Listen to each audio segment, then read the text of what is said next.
Hi everyone, welcome back to the channel. So tonight I thought we'd discuss my sort of favourite subject at the minute, which is talking about the DS1, the BOSS DS-1, which is a kind of legendary hard clipping distortion pedal from 1978. Some people love them, some people hate them. So comparing sort of devices like this with more your sort of mid-heavy overdrive pedals. This is one example of a sort of a Klon, the Electro Harmonics soul food, but also, you know, we could consider, you know, the Ibanez Tube Screamer. Recently I've tried out a BOSS SD-1 as well, you know, overdrive pedals with kind of a mid hump versus something like this, which is more of a sort of scooped EQ curve. So yeah, so interesting, right? So I've kind of been using the DS1, you know, dialed in. Really, you want to sort of set the tone, don't know if you got that, you can set the tone control to sort of 9 o'clock or below. That gets rid of a lot of the fizziness. You know, you have the volume up max, that gives you a little bit of extra mids, you know, distortion to taste really. And that's where I found the best results. Get rid of most of the fizziness, but really, you know, it's got a bit of a mid scoop, right? So that's, you know, that's that versus something like this, which is kind of a mid focused pedal really. I mean, this isn't a Tube Screamer, that's got more of a mid hump to it, but this is kind of the same thing.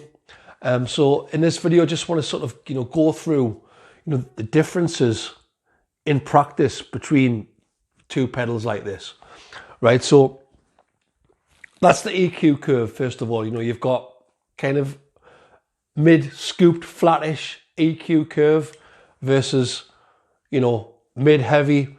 It's probably going to cut the bass a lot, right? It's probably going to sort of shelve off some of the high ends as well. So you're going to be getting a more natural sound EQ wise. Yeah, so, you know, you're probably thinking, you know, most people are going to sort of be going in this direction if they want a more natural sound versus this direction if they want a sort of a heavier sound, but I don't think that's the end of the story necessarily, right? So what I've discovered is, you know, for a mid-heavy device, like the Soul Food, right, very mid-heavy, the first thing is, and you know, this is common knowledge throughout sort of guitar history, really. You know, a device like this, a mid-focused device, stomp box, whatever you want to call it, that's not going to really be very dynamic with the volume control. Now, I like to sort of play about with volume control to sort of clean up from like a lead tone, or at least a heavy rhythm tone, back to a cleanish tone. Now, doesn't work as well on devices like this where the focus is the mids, right? I've found this cleans up great, you know. You can go from really saturated to very cleaning up with the guitar volume a lot better when you haven't got that mid hump. So that's the first thing, you know, that's surprising, right? So just something to bear in mind. Okay, so, you know, the EQ curve is different, and that also impacts on how well it cleans up on your guitar volume, which is interesting.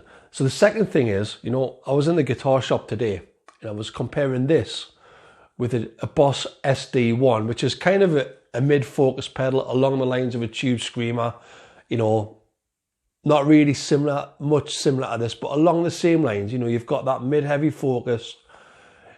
It's cutting off a bit of the bass. It's a more natural sound and drive to the, you know, the more hard clipping type of drive.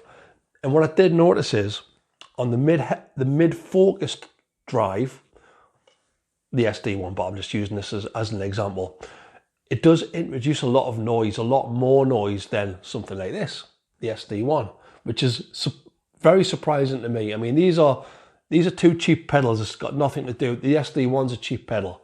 They're all about the kind of the same ballpark. I think we're talking, you know, 60, 70, 80 pound these days. Prices are going up, I know. But yeah, this is a quiet pedal. And I think that's because it hasn't got that mid focus. As soon as you start introducing mids, right, you know, the dynamics go down, right? And also that, you know, the reaction of your guitar volume is less, you know, so you think I've always gone for the more natural drives. I've gone for amp drive, or I've gone for tube screamers, SD ones, whatever. But as soon as I discovered this, I found a whole new world of, you know, cleaning up on the guitar, it going crystal clean. You know, now, I know this is nothing new. You know, Hendrix famously, you know, using hard clipping devices, fuzzers even, which, you know, do clean up better than your overdrives. There you go, right? So there's that. There's the noise, right? Now, also, compression as well, right? Now, something like this has got a lot less compression than something like this, right? This will just compress your tone and make it sound smaller. And why would you want that? Now, if you're using this as your main drive, you know, I found it to be a lot more dynamic, not just with backing off the guitar volume to get it clean, but just keeping more of your tone. Now, I know people have said, oh yeah, but it's not transparent. Neither is this. You know, these mid-heavy pedals, you know, this is billed as a transparent overdrive. Now, if you checked out my review video of this, I'll put it in the description. This is definitely not transparent. This is very compressed. I'd say this was the more transparent pedal. And this isn't transparent either, by the way. And also, by the way, I'm only talking about two types of pedals here. You know, there are other types, you know, like the blues driver, blues breaker type pedals. There's loads more distortion and overdrive pedals on the market. I'm just comparing these two types, right? So yeah, anyway, I digress. So much less compression on something like this, the DS1, right? So I think a more natural sound, and you can dial out, as I say, you can dial out that fizziness. You've got the tone knob, right? You can sort it. Now, you know, it's an in-your-face sound. You know, it's not going to sound like that. It's not going to be a warm sounding drive, but it's going to give you the full frequency spectrum. It's not pretty, but in a live scenario, it'll punch through, right? Even though you haven't got the mids, at least it's not compressing your signal like something like this, right? So that's something else to bear in mind. Yeah, I like having that sort of flatter EQ curve, even though the mids are scooped. Now, talking about mids, right? Now, this depends on what you're going to be using it with. Okay, so if you've got a kind of a scooped sounding amp, like, you know, like a Silverface Fender or whatever, you know, you're not going to get a good sound out of this because you've got that scooped EQ curve with this into the scooped Fender EQ curve, right? So you're not going to have any mids. It's not going to sound great, which is why this works a lot better into something with a lot of mids, like a Marshall or a Vox. Okay, so I think the trick is, right, you've got to use it to your advantage, right? You've got that wider frequency spectrum, okay? You've got that, you know, the versatility of using your guitar volume. It'll clean up better, right?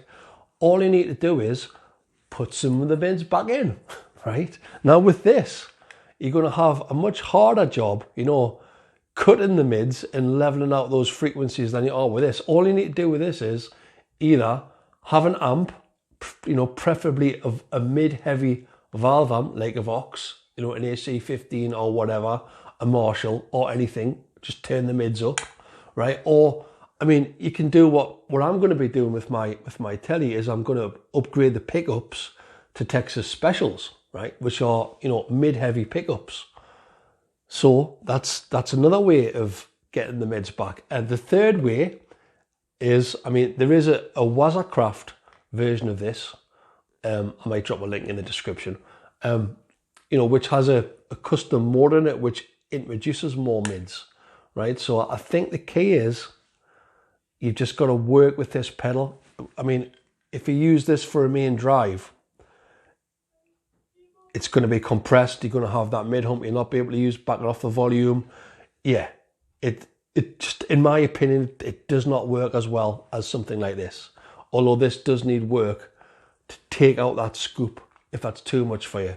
Now, talking about the mids, now, I kind of you know, one of my favorite things about playing the guitar and guitar sounds is harmonic feedback.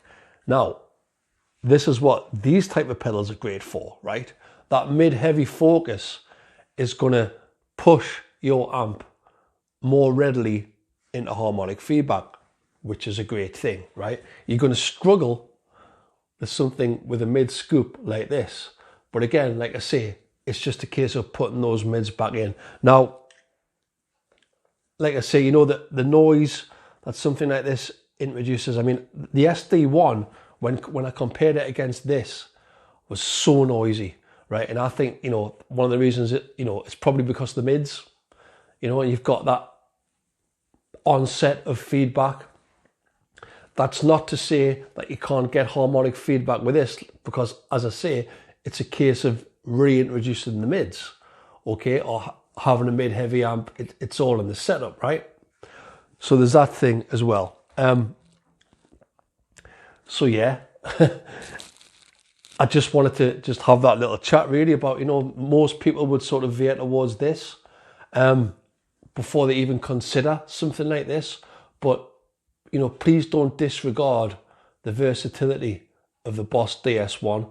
Check out my videos. I've done a comparison against these two. What I'm actually going to do is, you know, I'm going to use the DS-1 as my main drive, and I'm going to use this after it as a boost, because, you know, unlike a lot of the mid-heavy pedals like the SD-1 and the Tube Screamer, this electro-harmonic soul food has got a massive volume boost. I don't know if this is the way it's designed with the rails inside it or whatever, but this works brilliantly, you know, as a volume boost for this, for that. Yeah, so you get a massive volume boost. You can reintroduce the mids for your solos, you know, not alter the tone too much. That's what I'm going to be doing. You know, what I did do is I had them the other way around, so I was going to use this as my main drive, but like I say, too compressed, too much noise, and no good for rolling the guitar volume back. And then into this as a solo boost, but it doesn't work because this won't produce anywhere near the amount of volume hike that this does. This is not a loud pedal. This is a very loud pedal. This pedal is 40 is really for a solo boost. So that's how I'm going to be using it. Anyway, I am into waffle territory. So yeah, thanks for watching. Just something to consider. These are not expensive pedals, right? If you're on the lookout for, you know, if you're going into a clean amp and you're gigging, you don't want to use multi-channel amp, you want to use a clean amp, do not disregard the SD-1, right? If you get one and you set all the controls to 12 o'clock, it is going to sound garbage, right? If you plug it into a flat or mid-scooped amp, it's going to sound garbage, right? You need to tweak it. The tone control needs to be 9 o'clock and below, and you'll reap the rewards of cleaning up on the guitar volume, having the full EQ spectrum available, and then you can work on it by introducing the mids back in. And then you've got the best of all worlds. Thanks for watching. Catch you on the next one.